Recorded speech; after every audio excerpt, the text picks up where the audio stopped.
સમાચારથી કરીએ તો આવતા સપ્તાહમાં ગુજરાતને નવા પોલીસ વડા મળશે। સીઆઈડી ક્રાઇમના વડા ડોક્ટર કે.એલ. રાવ ડીજીપી બનવાના મુખ્ય દાવેદાર છે।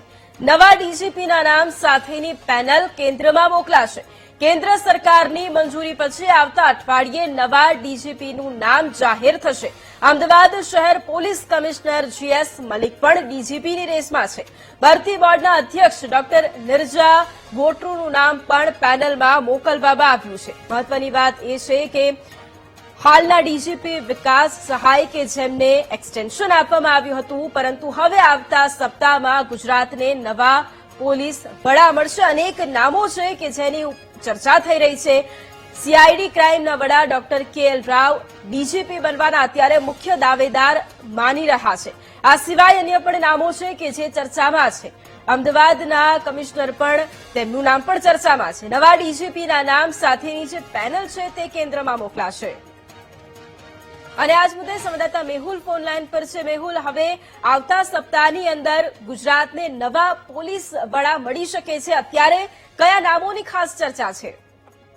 બિલકુલ વાત કરવામાં આવે તો વર્તમાન ડીજીપી વિકાસ સહાય કે જેમને 6 મહિનાનું એક્સટેન્શન આપવામાં આવ્યું હતું તે 31 ડિસેમ્બરના રોજ વયનિવૃત્ત થઈ રહ્યા છે। હવે નવા ડીજીપીના નામોની પેનલ કેન્દ્રમાં મોકલવામાં આવી છે અને કેન્દ્રમાં આ નામોની જે ચર્ચા થઈ રહી છે તે પ્રમાણે સીઆઈડી ક્રાઇમના વડા કે.એલ. રાવ જે મજબૂત દાવેદાર જે છે તે માનવામાં આવે છે। કે.એલ. રાવ અત્યારે હાલ સીઆઈડી ક્રાઇમના વડા તરીકે ફરજ બજાવે છે અને તેઓ 1993 બેચના આઈપીએસ છે કે જે ઓક્ટોબર 2027માં, કારણ કે લગભગ 1.5 વર્ષથી વધુનો સમય તેમને મળશે ડીજીપી તરીકે, તે ઓક્ટોબર 2027માં વયનિવૃત્ત થઈ રહ્યા છે। આ સિવાય Ahmedabad police commissioner GS Malik છે તે પણ ડીજીપી બનવાની રેસમાં છે।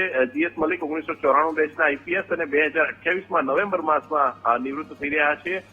ડોક્ટર નિરજા ગોટરૂ જે ભરતી બોર્ડના અધ્યક્ષ છે, પોલીસ ભરતી બોર્ડના, તેઓ પણ આ રેસની અંદર સામેલ છે, જેમને પેનલમાં તેમનું નામ પણ મોકલવામાં આવ્યું છે। ડોક્ટર નિરજા ગોટરૂ પણ 1993 બેચના આઈપીએસ છે કે જેઓ નવેમ્બર 2029માં વયનિવૃત્ત થઈ રહ્યા છે। 3 નામો છે। આ સિવાય પણ જે નામો જે છે તે કેન્દ્રને મોકલવામાં આવ્યા છે, પરંતુ તેઓ અત્યારે હાલ દિલ્હીમાં જે છે તે ફરજ બજાવી રહ્યા છે।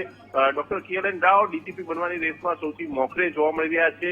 જોકે આખરી પસંદગી કેન્દ્રીય નેતૃત્વ સાથે પરામર્શ કરીને કરવામાં આવશે અને કેન્દ્ર તરફથી પસંદગી થશે ત્યારબાદ સત્તાવાર જાહેરાત સાથેનું નોટિફિકેશન જાહેર થશે। જી બિલકુલ, આભાર મેહુલ તમામ જાણકારી માટે। તો આવતા અઠવાડિયે નવા ડીજીપીની જાહેરાત થઈ શકે છે અને સીઆઈડી ક્રાઇમના વડા ડોક્ટર કે.એલ. રાવનું નામ અત્યારે સૌથી મોખરે ચાલી રહ્યું છે। આ સિવાય અમદાવાદના પોલીસ કમિશનર જીએસ મલિક, તેમનું નામ પણ ચાલી રહ્યું છે। ગુજરાતને નવા ડીજીપી મળવા જઈ રહ્યા છે। આવતા સપ્તાહમાં જાહેરાત થઈ શકે છે કેન્દ્રની મંજૂરી, અને ત્યારબાદ આવતા સપ્તાહમાં નામ જાહેર કરવામાં આવશે। અનેક નામો છે કે જેની ચર્ચા થઈ રહી છે। જે પેનલના નામો છે તે પણ હવે આગામી સમયમાં મોકલવામાં આવશે, પરંતુ સીઆઈડી ક્રાઇમના વડા જેમનું નામ અત્યારે સૌથી મોખરે ચાલી રહ્યું છે અને આવતા સપ્તાહની અંદર લગભગ જાહેરાત થઈ શકે તેવી પણ પૂરેપૂરી શક્યતાઓ અત્યારે વર્તાઈ રહી છે।